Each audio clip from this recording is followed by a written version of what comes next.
Hello, my friends, and welcome to another episode of the Million Pound Mission Podcast. It's your buddy Adam, the PhD, the previously heavy dude, and this is episode number 344. We're talking Keto Swolemates with my friends Roy and Sandra Ross. This is going to be an amazing episode. Before we dive into it, let's catch up, my friends. How are you doing out there in podcast land? I have to say thank you so much for the support of this show. We are on fire lately. Lots of new listeners, lots of people tuning in for the first time. I appreciate you. I appreciate you spending some time and putting me inside your earbuds and checking out what I have to say. If you are brand new, I highly recommend checking out a few of the most recent episodes, but then maybe start back at episode 300 and work your way forward. Once you're all the way caught up there, if you really want to, go back to episode 1 and start from there, the epic journey. A lot of you have binged all the way through. I appreciate that. Again, thank you for the support. Talking about support, we've got a lot of support happening in the next few weeks inside of our free Mission Possible community. If you have not signed up for this free community, it may be the greatest mistake of your life. We go on a 28-day cycle. Right now, we're on week number 4, which means we are doing one-on-one hot seats. Those have already filled up, but the next month's hot seat sessions are available for booking, so you can do that. But I'll be posting those inside of our Facebook group, our Facebook community, and I go live with those, so you can see those live as well.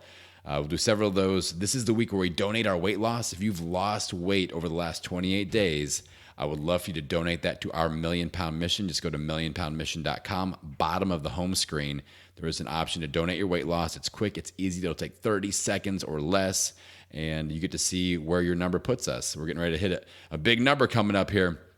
Also, we've got group chats coming up. All that is available, again, with the Mission Possible community. That is the community that goes along with this very podcast, the Million Pound Mission.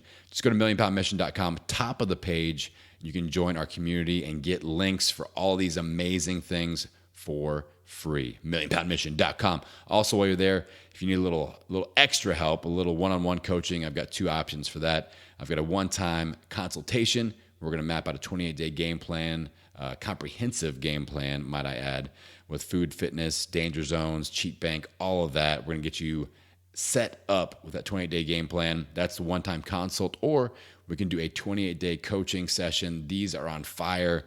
I do have a few available, but you can go and you have to apply for that because I kind of keep the stream of those controlled so I don't have too many at once. Everybody gets, I want everybody to have some focus time with me. I want to be able to have my attention on a smaller group of people as I coach them one-on-one for 28 days. Both those options are available, millionpoundmission.com as well. Let's dive into this week's conversation. And I got to tell you, after being in the health coaching business for over a decade now, I've noticed that one of the largest transformation danger zones is when you are on a journey to get healthy, but your spouse, your partner, your significant other is not. So today I'm bringing in my friends Roy and Sandra Ross to help us figure out the best way to get healthy together. So Roy is a certified personal trainer, a nutritionist, and a 20-year Army veteran. Thank you, Roy. His soldiers affectionately call him Colonel Keto due to his open admiration for the low-carb lifestyle. After falling out of shape and struggling to maintain military fitness standards, Roy now prides himself on being a model physical fitness and someone that just represents physicality and manliness in all sorts. And he helps others meet their fitness goals, and that's awesome. So he's now spending a lifetime developing the art of leadership. He specializes in balancing empathy with accountability, building Primal Tribes and total body transformations. And then his better half, Sandra, is also a certified personal trainer and nutritionist, and perhaps the world's greatest Army wife. She once weighed over 300 pounds, just like me, and she's a PhD. I just invented that. Sandra, she's undergone an incredible transformation using a low-carb ketogenic approach.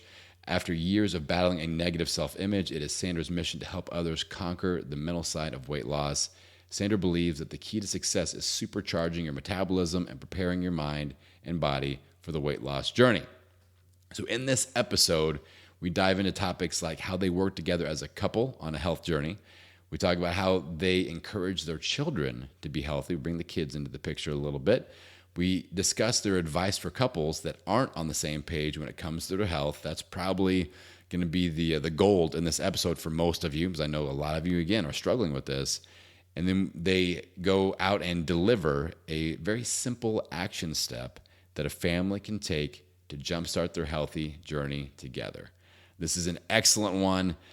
If you are somebody that's kind of wishing that your partner would get on board, if you have some struggle points there, or if you just want to solidify that and bring the whole family and get in tuned and aligned together on your health mission, this is a great episode. So without any further delay, let's dive into episode number 344, the Keto Swolemates, Roy and Sandra Ross.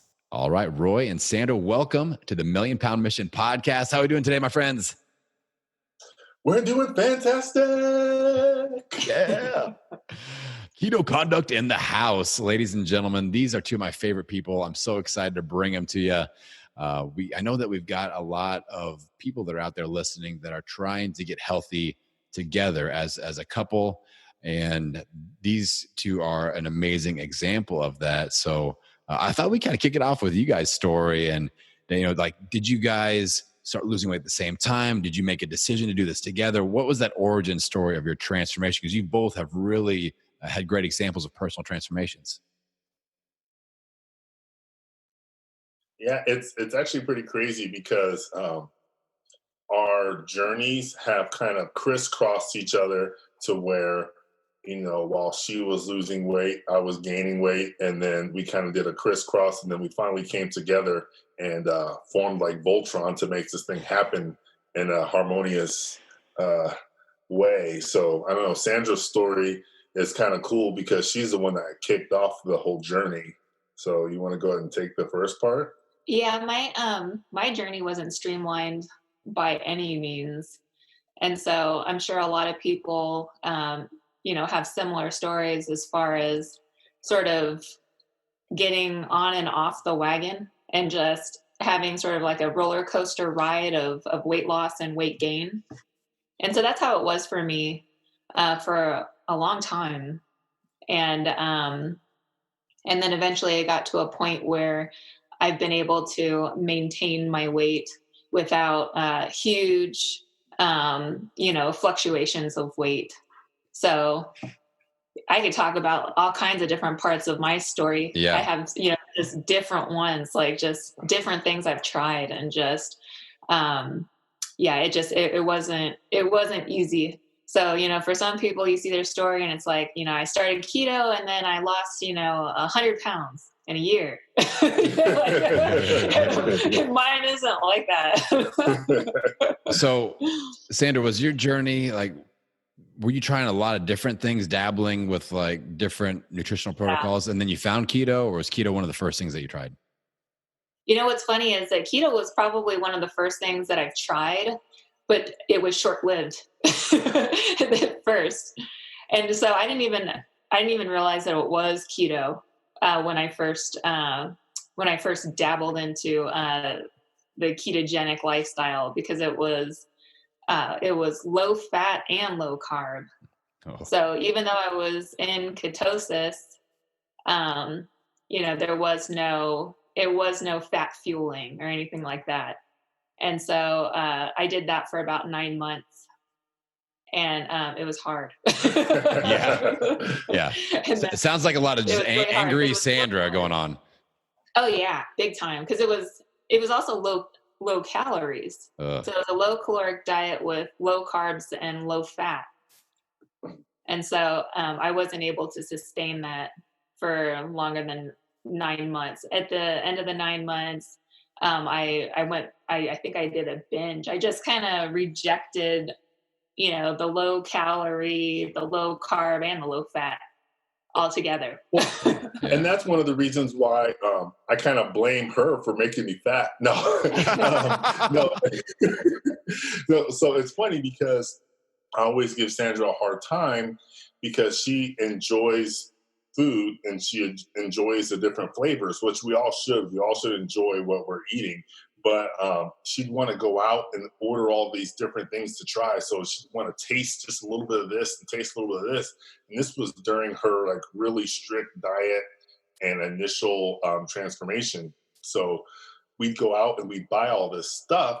She would eat a bite of each thing, so I felt obligated to finish all the rest. The finisher, the closer. I mean, I see you like the Mariano Rivera of eating. You know, you got to come in and close the deal. Exactly. Yeah. So I came in the close, and with that, part of those accolades of being the star closer included a hefty weight gain. Yep. It only makes sense. So, tell me about when keto started to click for you guys. Like when did the stars align and you guys just started to get momentum going together in the ketogenic space? I think it was around 2013, 2014. For Sandra. Yeah. And then for me, I actually didn't jump on the train until 2017. Right. So she was doing it for quite a bit longer than me. And, very similar to other like bodybuilding keto folks, I was doing a strict bro diet. So fairly high carbs, really low fat, high protein. And it just kind of messed up my body and my metabolism a little bit. And then I also ran into a few other medical issues. I got diagnosed with adult ADD. I just could not focus. I could barely do my job. And then I went to a dentist appointment, and they felt something weird in my neck. Turns out that I was on the verge of hypothyroidism. And then from there, I'm like, you know what? I might want to try this keto thing and see if I can fix myself. Yeah. Wow. I didn't know that about you, Roy. That's definitely going to freak you out. Now, so I want to dive into that time span where Roy was bro dieting and Sandra was ketoing, because a lot of people are experiencing that where one, they're not aligned with their nutritional protocols. Was there friction there? Was there any like competitive juices flowing, like trying to convert each other over? Or was it just kind of like you do your thing and I'll do mine? Yeah, it was very much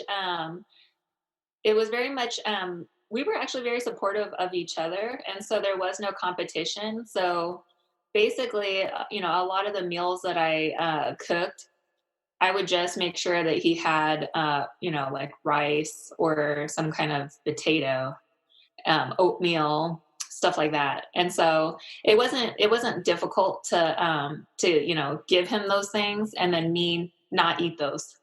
So, I could cook up some chicken or something, and then I just gave him, a cup of rice while I had, a salad or cauliflower or some kind of vegetable. So it was pretty easy because he could basically have everything that I was making. It's easy to add additional fats, if needed to your food, and so it was pretty easy. I don't think it was like it wasn't it wasn't a difficult thing. Well, that's huge, because I personally know, because I'm talking to my coaching clients on a regular basis that are struggling with this, and I think what you described is the perfect protocol, where if there is one partner, one spouse that is doing the main meal prep, you prep according to your personal standards and then make a slight adjustment for the other person. Whereas there's a lot of people out there where the meal prep person is cooking everything according to the other people's standards and then trying to adjust to their own, like make it work for them, kind of like reverse engineering. And that seems to be harder for people because temptations come in where you can't, like, if you make fried chicken, like real fried chicken, peeling all the skin off, like, isn't so much fun to make, Right. but adding something, if you're going low carb and adding carbs in, like that makes a whole lot more sense to me for if you're not exactly on the same page. So any other tips along that line for people that may be on different nutritional protocols and you're trying to make it harmonious? I guess, well, meal prepping is your friend, definitely. And so, if I'm making chicken breast, and chicken thighs, well, Roy, he can't, when he was bro dieting, he didn't get as many fats. And so, he would get the chicken breast, or he would get chicken thigh, but he wouldn't eat the skin. And I would take the skin and then, stick it in an air fryer and you can make crispy chicken skin, pork rinds, Yeah. kind of deal. And so, and then making a pot of rice, I mean, that's not difficult, and then baking some potatoes in advance, that's not hard either. So basically just meal prepping. And then, when you do your daily preparation of food, just basic, it's just so much easier. Right. And it was much easier because we both lived the meal prepping lifestyle, Yeah. even though it was a slightly different meal prep, right? So, Yeah. we were both eating out of containers. So it didn't really matter what my container looked like or what your container looked like. Yeah, it's about assembly, so it's like, okay, well, Roy gets this. I like to count macros, and so that makes it easy. So for me, it's like a puzzle, I guess. It's like, okay, well, these are my macros, these are his macros, and it's basically building the container, to each person's macro intake. No, that's a strategy. I feel like there's a lot of people out there that struggle with the whole macro concept. Like, again, this is something that I teach people, but a lot of people, I feel like they want to go through the day, eat whatever they eat, and then at the end of the day, they tabulate their macros. Like, oh, didn't hit it again. Wonder why that is. But I love the puzzle mindset of like, okay, if I know that I'm a little low on fat, let's add some fat to what I am currently eating or what I'm currently meal prepping, and I know what that looks like, because that just makes a whole heck of a lot more sense when it comes to meal prep. Now, do you guys have like set meal prep days? Or are you meal prepping every day? What's the meal prep strategy look like? We have our meal prepping days, but there's definitely days they get changed up, because I mean, sometimes if you prepare, I'm sure you've experienced this as well, but you have good intentions and you prepare all your food, and then by day 3 or 4, you don't want that, you want something else. And so then it comes, that's one thing I like to do is I can take meal prepped food and then I can turn it into something else. So I take like meal prep food, and say I have like a container of chicken left. Well, I might make like a casserole with that, or I might make some kind of stir fry with it. Right. Or you do a bunch of chicken, you cut it up, and then you change it based off of whatever sauce you add to it. So Yeah. make plain seasoned chicken, still seasoned, and then change the sauces and add it on a salad or on a low carb wrap or something like that. And what's how we separate it, we meal prep every 3 days essentially, because we don't want to get tired of it. And I personally think it's kind of gross to eat food from 7 days ago. I concur, doctor. I concur on that one. So now, one of the things I noticed about you guys is that obviously, earlier in the interviews, Sandra said it wasn't a competition, but spoiler alert, Sandra won the competition because Roy converted over to keto. So congrats. She's just being humble there. So Sandra won. Good for her. Now that you guys are on the same page and doing this together, like you guys work out together. Like if you guys haven't checked out the Keto Conduct Instagram page, if you want to see amazing recipes, but also great examples of working out together, being gym partners and accountability partners, is that something you've always had, this awesome support between each other, or is that something that you've worked on over the years?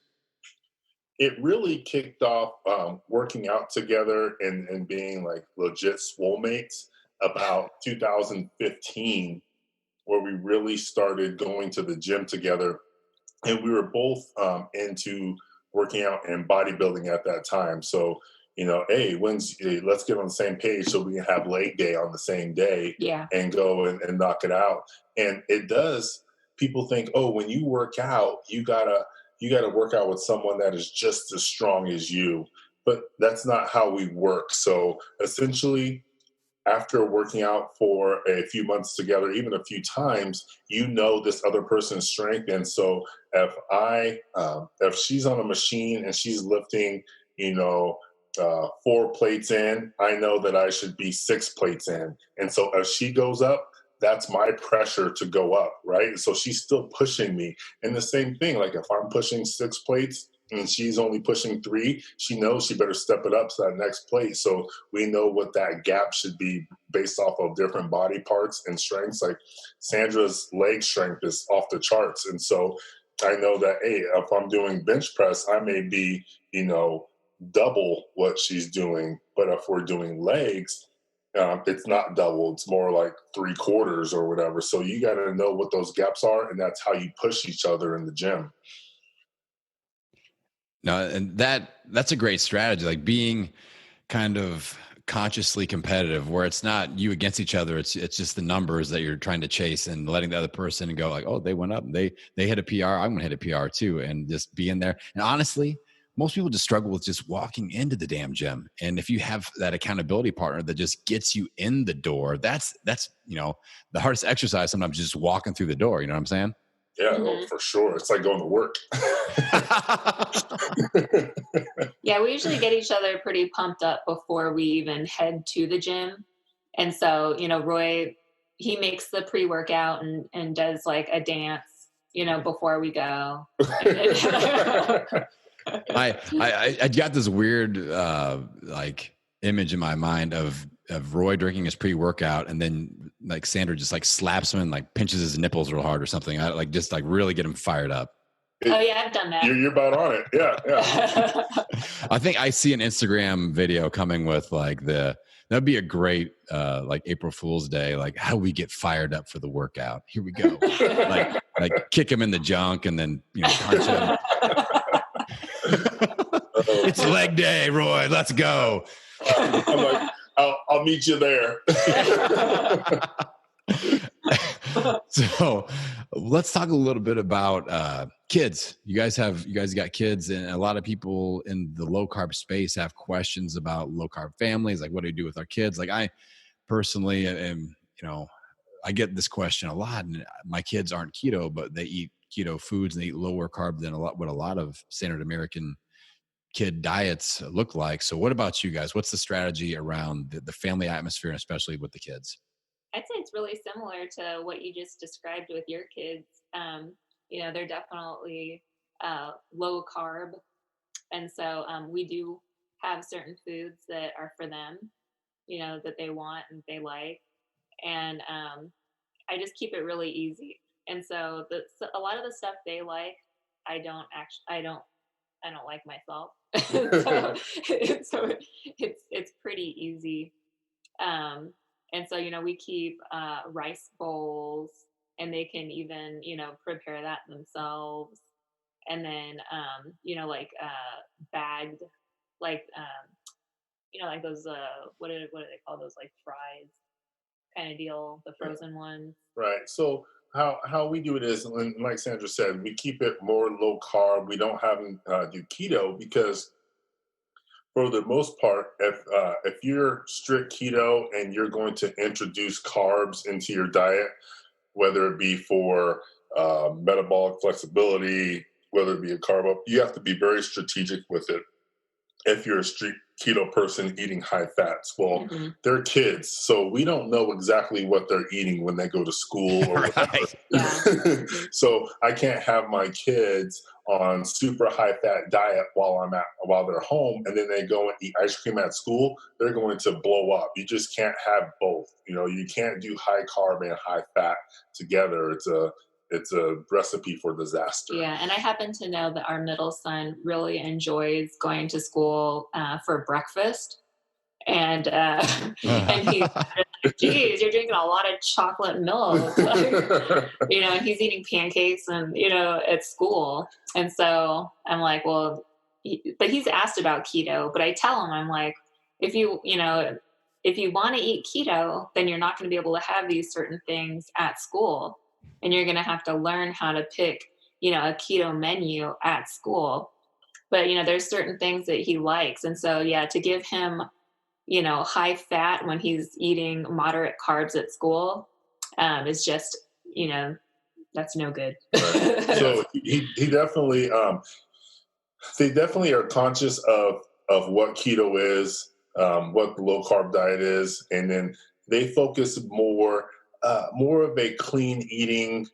I wouldn't say paleo, but definitely more clean eating for them. Mm-hmm. And their carbs typically come from fruit and things like that, with the occasional sweet treat because they're kids and you shouldn't deprive them, in my opinion. Yeah. Yeah. What about protein? Like I'm on a mission to infuse protein into my kids' diet because I feel like they'll definitely find carbs. So like wherever they go, they can find carbs. Not worried about Yeah. that. Healthy fats and definitely protein sources, especially whole food protein. Like what are you getting in your kids' bodies for protein? Or do they have any favorites that tend to work really well? Well, they definitely like chicken and steak. Nice. So that's, those are their favorite things. But yes, one thing I always, one thing that they know is that they have to have protein in every meal. And the protein has to disappear from the plate first, before anything else.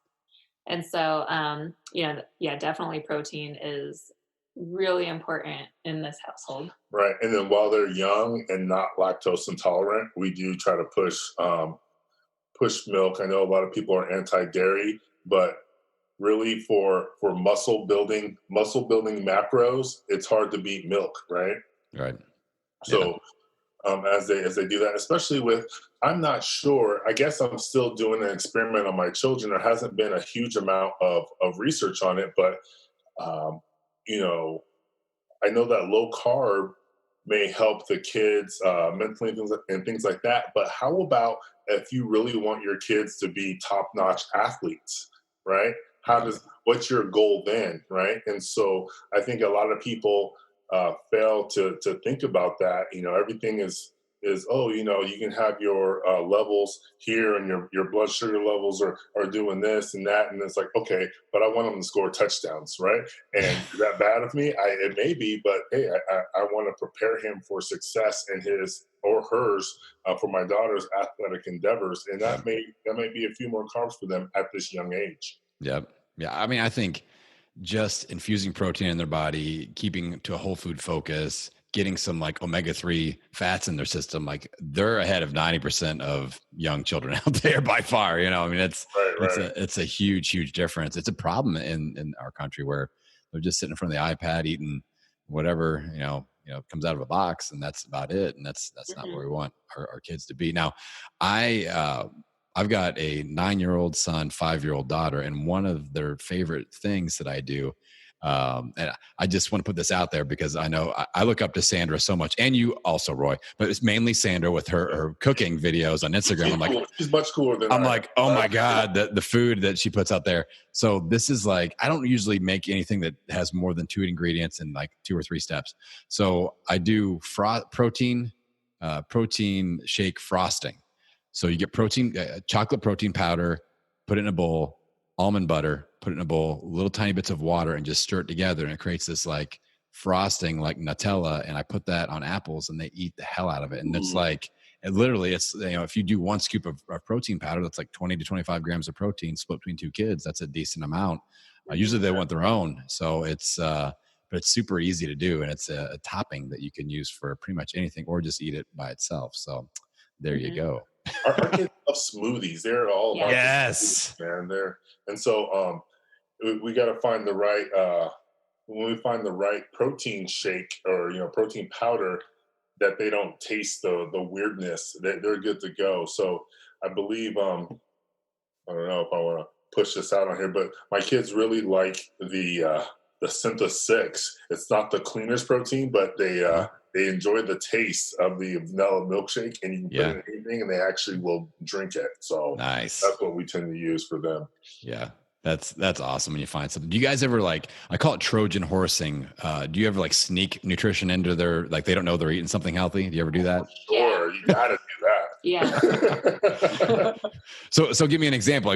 So I got a bunch of dried liver powder from Grassland Nutrition, and I sprinkle that anytime I make any sort of soup. I'm like sprinkling that liver in there, and they have no idea that I do this every single time I make soup. So anything like that you guys do? Well, Oh my gosh. So yeah, like, I what do you do? remember. I do all Okay. kind of stuff. So this happened. This is a story. This was years ago. I don't do this anymore, but I just, this story immediately comes to mind. So when our middle son was younger, he went through this phase where he said he was a vegetarian. And you're like, you're out of the family. That's the only thing. Vegetarian.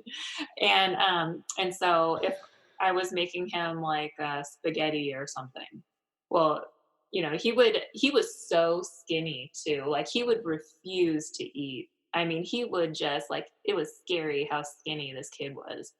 And so I took some pasta sauce and I put unflavored protein powder in it. There you go. and then I put that on the on the noodles and gave it to him, just because I was like so concerned that, you know, he wasn't getting protein. He would just sort of pick it out and just like, and then he would just call himself a vegetarian and just refuse to eat meat. That was a hard time. And then the Franz keto bread that everybody's hot on now, like we only buy that bread, and they don't really know the difference that it's you know, that it's not Wonder Bread. And so we make all their sandwiches and stuff with the keto bread. There you go. You know, because if you tell them it's keto, they're like, this is disgusting. But if you don't, then they have no clue, right? They're like, this is the best sandwich I've ever had. Yeah. Chopping vegetables up really, really small so it's non-detectable. And if it is, you know, they're not sure what it is, right? Yeah, right. And it took them a while for, especially protein powder. You know, when I was making them the smoothies, they didn't realize I was putting protein powder in it until one day they just watched me make it, and they're like, "You're putting that in there?" I'm like, "You've been drinking this for 3 years." That is awesome. My daughter, my 5-year-old, loves like cinnamon oatmeal, but she will take a half a scoop of whey protein and sprinkle it on the top. And she legit gets pissed if you try to mix that protein powder in there. She likes to eat it off the top, like in powder form. It is a little bit strange, but I'm like, all right, you're getting like 10, 15 grams of protein in there in one wax. So I'm like, all right, we're good. So when it comes to you guys, like, again, like I follow you guys religiously on Instagram. You're always cooking and adding new flavors. I mean, do you have some standards? Like if you were going to have somebody over that was like a keto disbeliever, like you can't eat keto and you can't make it last and you can't make it taste good. If you were going to make one meal to impress the hell out of these people, what would you do? It would be probably the barbecue chicken. Just the same barbecue chicken with like the cauli mac salad. Oh yeah. So you know the Hawaiian macaroni salad? Oh yeah. So we make that with cauliflower, the same, but almost all the rest of the same ingredients, and it's fantastic. Everyone loves it. Throw some meat on the smoker, whether it be some barbecue chicken with a low-carb barbecue sauce, some alternative sweets, or something like that. And you know, just anything on the smoker. We, you know, pizza. When we first started, we were really into a lot of fathead dough stuff. We haven't used fathead dough in like a year, at least. Been a long time. But you know, that used to be our go-to for people. It's like, try it with this. But yeah, definitely barbecue. Barbecue is like, who doesn't like barbecue? So if you whip out a barbecue meal and like, you know what, you just ate keto. People don't realize that they eat a lot of meals that are keto in the first place, and it's so simple. It's you know, choose your protein, choose a green veggie or a low carb veggie, and then add some fat to it, and you're good to go. So when it comes to, go ahead, Sandra. Just putting a lot of, you know, just having a lot of options out, right? So a lot of people won't assume that they're eating keto. So you have the barbecue chicken out, you have the cauliflower, you know, mac salad out, you have a salad with tons of stuff in it, you know, like a garden salad out. And so I think a lot of people think that you're depriving yourself of things when you're doing a keto lifestyle, and that's just not the case. And so you can put a spread out there that would impress anyone, and they wouldn't even think, you know, that it's everything is keto approved on the table. But let me tell you this, my go-to, if I'm trying to be fancy, is I'll whip out Roscoe's famous chicken parm. Yeah, that's pretty good. Nice. Nice. Now, what do you guys like as far as like sauces, toppings, spices? What are your go-tos there? Like, let's talk brands. Like, let's put some stuff out there, because people, if you don't mention specifics, like people will email me about it, and then I'll have to come back and ask you anyway. So, if you have like specific stuff that you like a certain brand, a certain type of spice, what's your go-to there? So one of the marinades that we've been using a lot recently is the Goya brand. For all my Puerto Ricans out there, you gotta love it. The Goya brand Mojo marinade. Yeah, we use a lot of Goya brand, and like the Goya adobo, and the what's that other Goya one that we like? It's like the season. Um, which one is that It's one? the seasoning, the sazon. Yeah, that Yeah, one. And then we also use, we love Alterna Sweets barbecue sauce. It's well worth the price tag, in my opinion. And then, especially, I mean, you're not eating it every day. You know what I mean? So you Right. take a whole bottle, you do a whole, smoker full of, chicken quarters or something like that, and then use the barbecue sauce. We like real salt, all their the real salt garlic pepper grinder Ooh. is legit. I put, like, if you're making a steak, just use the garlic salt pepper grinder on there, and then that's all you need. You legit don't need any sauce, no other seasoning, like just that. Like, that's perfection. My seasoning that I wouldn't be able to ever live without, of course, is the Tony's Sasheries Creole seasoning. Now, anyone who already follows me on Instagram knows my love of Tony's Sasheries. So I would never, like, I can't live without that. And then I feel like I have to put out some things that we don't do, just out of transparency. We have agreed that we cannot do any of the quote unquote healthy ranches, right? Like, Yeah. we just use Hidden Valley. Like, I'm not using any of the other healthy brands like avocado oil ranch. Like, we can't do it. Or like the mayo. Like, I can't do avocado oil mayo. Dude, I love avocado mayo. I do the Primal Kitchen Chipotle lime, and I put that on. I dip my hard boiled eggs in that deal. But now that to each their own. It's too sweet. I don't know. Like, I don't know. I can't do it. Like, can't maybe do if it. I put some sriracha sauce in there, like, There you go. I could make it taste better. I don't know. I mean, honestly, I'm just waiting for Sandra's line to come out. I mean, like, you need to dig in and get your own deal going, and that way, you know what I'm saying? She's made a couple of pretty nice sauces, and then I'll be her official taste tester. Like, oh, throw a little bit of this, and then I'm telling you, I like using. So my thing right now is I love to make sauces with sesame seed oil. Yeah. So yeah, sesame seed oil. Do some stir frying with that deal. Yeah. Mm-hmm. Nice. All right, so you guys have been keto for a while. You're influencers in the keto space. What are one or two of the kind of the keto or low carb lifestyle myths or negative mindsets that you guys would like to kind of flip on their ear and help people transition out of? That you can't build muscle on a ketogenic diet, and so that's a lot of people are scared to even try keto because they're into bodybuilding. So that's one thing, we all associate with people who are not only low carb, but are also into bodybuilding. Yeah. And I think we've all proven that theory incorrect. I think, and to add on that, when you are keto, and let me say, if your goal is to build muscle, I do believe you need to be on a high protein form of keto. Yeah. Right. So not traditional keto macros. You need to adjust that a little bit and add more protein to it. But if you do that, the muscle that you build is quality, long-lasting muscle, right? So when you're trying to build muscle carb-based, a lot of that is just glycogen-filled fluff, as opposed to the hard, dense, quality muscle that you build with a high-protein ketogenic lifestyle.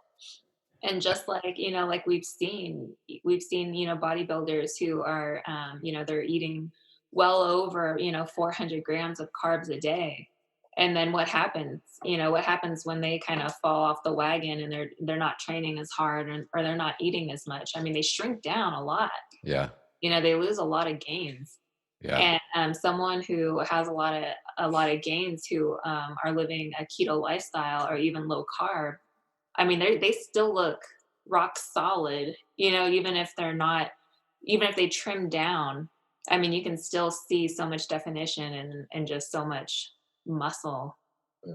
So, And then our other thing is the price tag of eating keto. A lot of people are afraid to eat yeah, keto because they believe it's going to cost them a lot of money, or their kids are not going to be able to go to college. But you can adjust keto to fit what your budget is, and decide which things you want to choose that are going to be organic grass fed. You don't have to eat 100% organic grass fed everything, right? yeah. That's not a requirement. And if anything, you're saving money, eating ketogenically, and because you're not buying all the sort of extra crap. You know what I mean? I remember when I was buying, a lot of Kellogg products. Like what's that called? That Special K stuff. Like I remember like Stuff. all the snacks. You know what I mean? Like all the snacks I used to buy that were, 100-calorie snacks, 100-calorie bag this, you know what I mean? And it's like, I'm not buying any of those things. Those things are pricey, Yeah. all that Weight Watcher stuff, that stuff's expensive. And Yeah. so, you know what I mean? If anything, you're saving money because you're just buying whole foods. You're full. You're meeting meeting your needs, and you're not eating or snacking as often. And so I think that it's actually saved us money to the point where, now we have moved on to, buying better quality things. But at first we weren't doing that. We were still buying the same stuff that we did, when we were buying carbs. So, as far as like meat goes, it wasn't always, it wasn't grass fed, you know what I mean? All the, the stuff that hormones, all that, you know what I mean? And so Right. now we've drifted away from that, but it's because of the savings that we've had by cutting out sort of all the crap. So do you guys have any tips? Like, I love diving. I'm super thrifty, and like I obsess over, saving money wherever I can. So do you have any tips for being a little bit more cost effective on keto? Like, do you have a grocery store you like over another, or a certain cut of meat that you find as a better value per pound that you buy, or anything like that? Oh yeah. Yeah, we haven't dove into any of the online meat suppliers thus far, but we do have a local butcher that we go to, and we buy our meat in bulk, at least Yeah. 50 pounds at a time Nice. And when that's we buy our meat. awesome savings, and you're getting an assortment, of different meats. And so, yeah, that's definitely Dom's. So if you're in Utah, Yeah, Don's Meats in Utah. yeah. Don's Meats. That sounds like a great place. Yeah. Yeah. So we got the freezer full of meat, and you remember that show, the couponing show? Oh yeah, extreme couponing. Yeah, she was good. So we kind of do that with keto finds too. So if we find something that's on a deal, and we buy keto food like people are buying toilet paper these days. Yeah, we Yes. definitely. I mean, if there's a meat sale on something like chuck roast is something that tends to go on sale quite a bit, and that's a good price per pound. And so I definitely, I mean, when it comes to like chuck roast and stuff like that, I'll buy that in bulk. And then chicken, whenever that goes on sale, like I mean, we can't do that these days because they're like limiting these packages. I know. Too. That's the worst. Like, the grocery stores are limiting during this quarantine deal, and all of a sudden I'm like, I have to come back to the grocery store this week because you're not allowing me to get enough food for me to last a week. Yeah. But then that's a perfect thing, like hitting the butchers. If I go to Don's Meats, I'm like, hey man, I need some meat. he's got it for me, right? Yeah. And so, go to your butcher, they'll have it all in a box for you, and you just go there and pick it up. You don't have to fight with people at the grocery store. It's a great thing, man. It's definitely not worth going out there and fighting people at grocery stores with the risk of catching the COVID. Hey, another great reason to live either keto or carnivore. All you got to do is just go to the butcher shop. Yeah, exactly. And if you run out of food, just fast. Yeah, I'm fasting. I'm not starving. I'm fasting. We've got a local butcher that I use, and you can't go in. It's just call ahead order, and then they'll bring it out to your car now. And I called in. I said, I want all of the beef liver that you've got frozen. And I knew they didn't have a ton. Like, well, we've got 10 pounds. Is that too much? I'm like, no, I want 10 pounds of beef liver. And they thought I was nuts. And he asked me if I was making dog food. We have kind of. A lot of the freezers, and they call them, they're for dogs. They're dog treats, but they're femur bones. And why do they have to be labeled dog treats? I'm like, this is human treats. Exactly. All right. Now, I've talked about your Instagram profile quite a bit, but if somebody diving into this conversation with us, they want to get connected with you guys with Keto Conduct, what is the best way to obviously Instagram, website, if they want to reach out to have you, interviewed on their show, anything like that? Like, how do people get into your university, get connected with you? Probably the best way.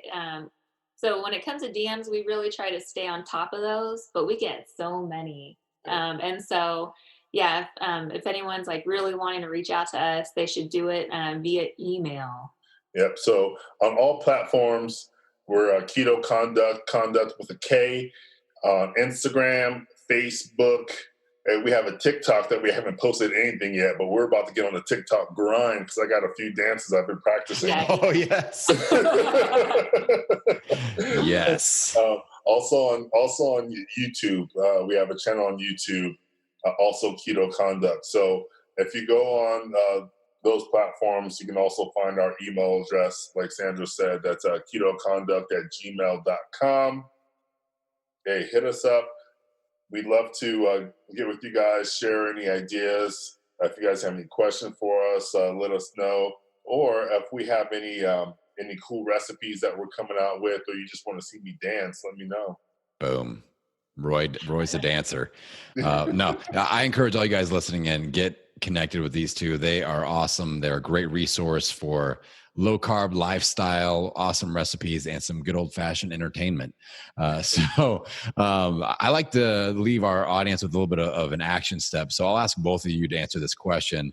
I give them what I call my implementation alarm challenge. So they have to set their phone alarm for 24 hours from right now and take action on something that has inspired them by our conversation here in the next 24 hours before that alarm goes off.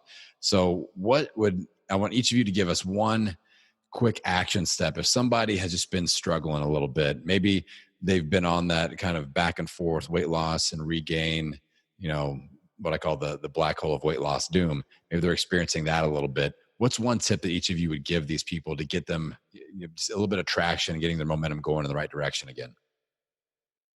So one thing that I do when I feel like I'm off track with my eating is get on whatever app you would like as far as for your food tracking app. I personally use MyFitnessPal, and I just pre-plan my entire next day of eating on MyFitnessPal, just so I know what it looks like, and I execute it the next day. Just one day, just pre-plan one day, and that way you know what it looks like as far as what you're supposed to be eating. That's the problem. Most people don't know what a full day of eating looks like for them until they pre-plan it. So my answer is pre-plan tomorrow's eating.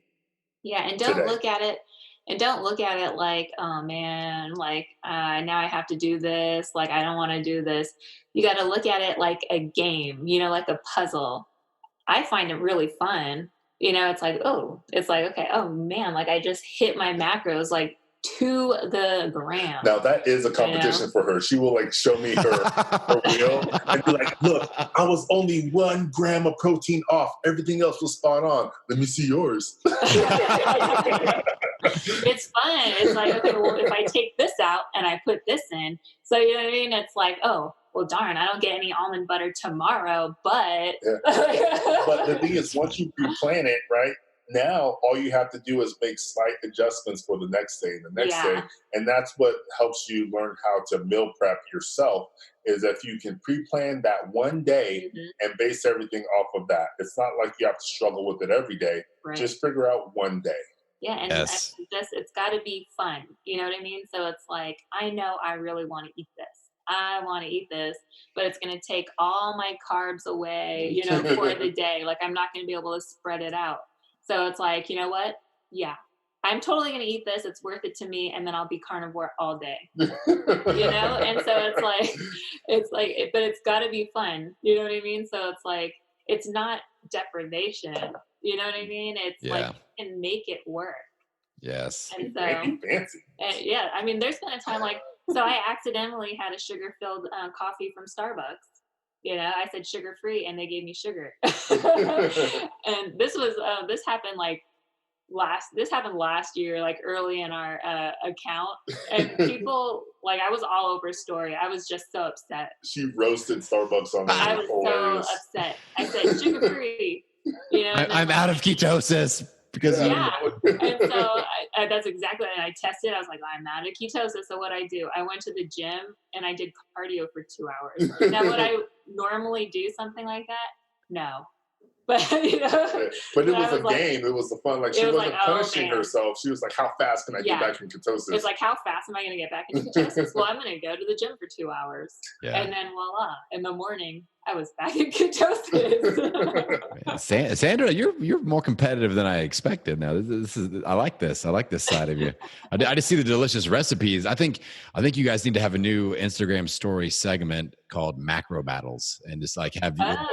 Almost like who could get closest to the bullseye, and then obviously a punishment for the person who does not, which will mainly be Roy. So that would be awesome.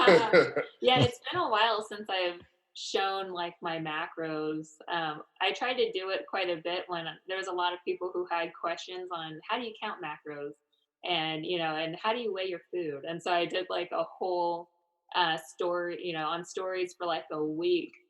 You know, I showed everyone how to use a food scale and how to plug in your macros. But of course, you need to know your macros first, right? And so get online, get one of those free calculators. They even have keto calculators. Yeah. And, and then you can adjust it as well. So, say you're using any calculator. Well, you've seen, it'll tell you what your calories are. It'll tell you how much, you should get of this, that, or whatever. And then put it into your MyFitnessPal, and then adjust it to, to your goals. Well, and the thing with that is that those calculators online, I recommend those as a good start, but you may need, and I suggest for a lot of people, find a coach to help you dial in your macros. But if you either don't want to pay for it right now, or you just want to get started, that's a good start. And it's a good start. And then, you can hit a coach. You can hit up the Million Pound Mission and get transformed and help someone dial in their macros, right? Because it's easy for everybody, Yeah. Yep. And then, just like those calculators, it's a good starting point, but we're all different, right? Right. And so, you might not exactly know what your lean mass is, and it might be much different. I mean, I do not recommend using the MyFitnessPal set recommendation. Yeah. Right? Don't. Yeah. I love the app because it's a great tracking tool. They have tons of stuff that's on there because it's one of the older apps around, like as far as tracking goes. Yep. And so I love MyFitnessPal for that. But I remember when MyFitnessPal had me going down, a dirty hill, for a while when I, back in 2007, you know what I mean? And it's like, geez, we're all eating 1,200 calories, all of us. Yeah. We all have the same protein goal. Yeah. Yeah. And for those of you listening in, what they're talking about is with the app, I use it as well. Like we love the app itself, but don't follow the like preset recommendations for like calories, macros, because that's going to get a little wonky and it could get and like unhealthy. I've had a lot of people that freak out. They're like, I'm supposed to eat 1,200 calories, but pretty much all carbs. Is this sounding right? And I'm like, yes, yeah. And so it's like, don't do that. And so, that's just, that will have you, that's not sustainable. Exactly.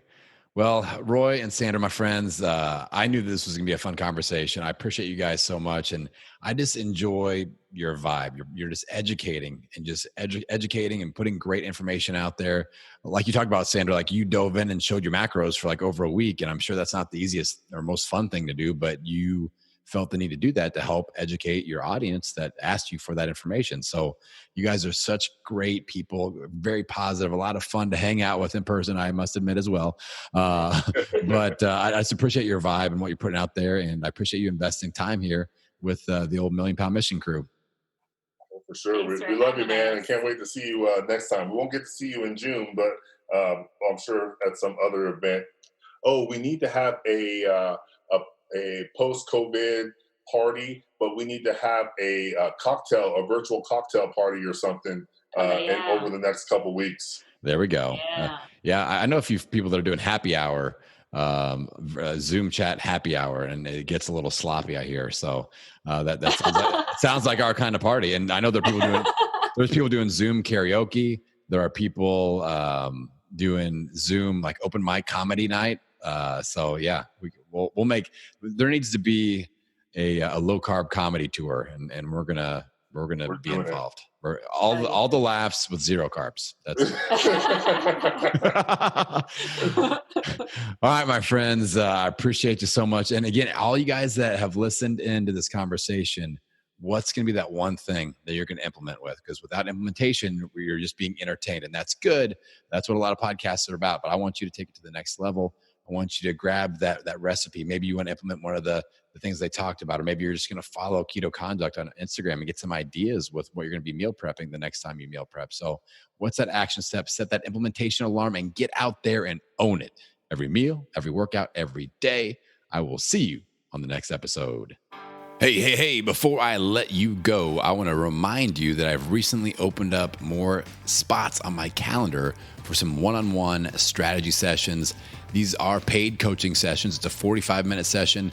We get together one-on-one video chat style.